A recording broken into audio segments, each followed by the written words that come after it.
Good morning, everybody, and welcome to Fake News. I mean fish news. Fall is in the air and the leaves are changing, temperatures are dropping.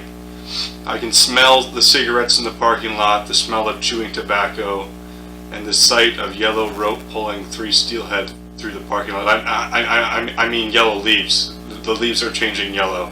It's a beautiful time of the year. But in all seriousness, guys, it is that time of year. It's lake run steelhead, lake run brown trout, lake run salmon. If you're fishing in the Lake Ontario tribs, it's steelhead season. It's safe to say that. As the reports have been coming in, I've been following some of the fishing reports from New York through Erie and on the Salmon River and Lake Ontario tribs and whatnot. And just to keep you up to date, there are a few steelhead moving into the tribs. They are being caught in the tribs at the moment. There is a lot more staging outside. So there's plenty of fishing, whether you want to be in the tribs, whether you want to be on the beaches for steelhead, in the Erie region of Pennsylvania, down the coast into Ohio, and in New York in the Cattaraugus Creek system. Steelhead have been reported as far up as Gowanda and Cattaraugus, with I'm sure a few stragglers moving up through, but the majority of the numbers being from Gowanda down through the mouth, and again more staging. It seems to have been a banner year at the Salmon River, and it continues as there are more fish staging the lake at the mouths, awaiting their run upstream. So there's plenty of fishing opportunities, and it's only going to get better. The weather the rest of the week looks fairly clear with a chance of rain on Saturday, and then clear Sunday, Monday, and then we look to be getting another rain system through the middle of the week in both the Buffalo and Erie area, for those looking to do some Lake Erie steelheading.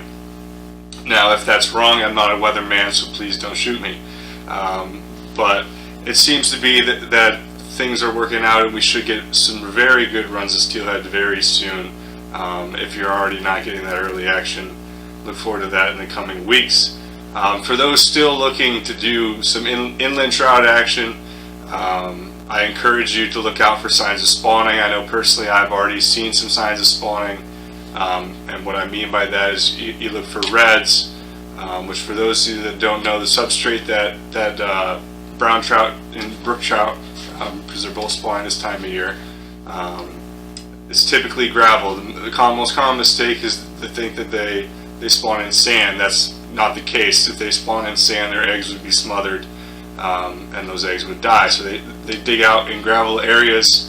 I will post a picture right there of a red for you, just so you can take a look. But look out for signs of reds. Look for any signs of big fish in the shallows. That's not natural. Big fish are going to want to be in cover. They're not going to want to be in shallow. Clearly, they got something else going on in their mind, guys. You know what I'm talking about. That's why they're in the shallows. Other than that, you can look at their fins. Typically, you'll see some sort of abrasion on the bottom of their caudal fin, their tail, or their other fins where they've been digging out. I have seen some of those signs. I've had friends report seeing signs of such things, and a few creeks. It's not every creek, so just a word of caution. I encourage you guys to be self-aware when you're out there, see what's going on. We want these fish to come back for generations and generations, so we can continue to pursue them, because that's what we love to do. So just keep an eye out for that. And lastly, I'll be keeping up to date, hopefully, with the steelhead and the brown trout and the reports as those come in. I'll continue to keep a watch on that and hopefully put them out for you, so you guys have a source to see all the reports and whatnot. But to close, it is that time of the year. It's steelhead, it's salmon, it's brown trout. I get it. They're a lot of fun. Everyone wants to catch them. There's a lot of hate. There's a lot of politics and fake news I joked about earlier and whatnot already going on in the world. I encourage you to please leave that at home. Don't take that with you to the steelhead stream. Let's be kind to each other when we're out there. Let's enjoy the outdoors. Let's clean up after ourselves. Public water is public water, and a lot of that is due to landowners allowing that water to be public. Pick up your trash. A lot of places get posted private because of trash. Landowners don't want to see that. Clean up your trash. Be respectful. And let's all enjoy. And let's remember, fish are friends. and I guess they're occasionally food. You know, Long John Silver's makes a mean fish, but I almost forgot. Lastly, if you are in the Lake Erie and the Erie, PA area, any of those trips, specifically Elk Creek, and you're looking for a guide, you know, you're new to this sport, please reach out to my buddy Scott Grassy from Keystone Anglers Guide Service and hook up a guide trip with him. I'll put his information in the description below. Why book with Scott? Because I said so. You know, my parents got to use that when I was growing up, so I'm going to use it now.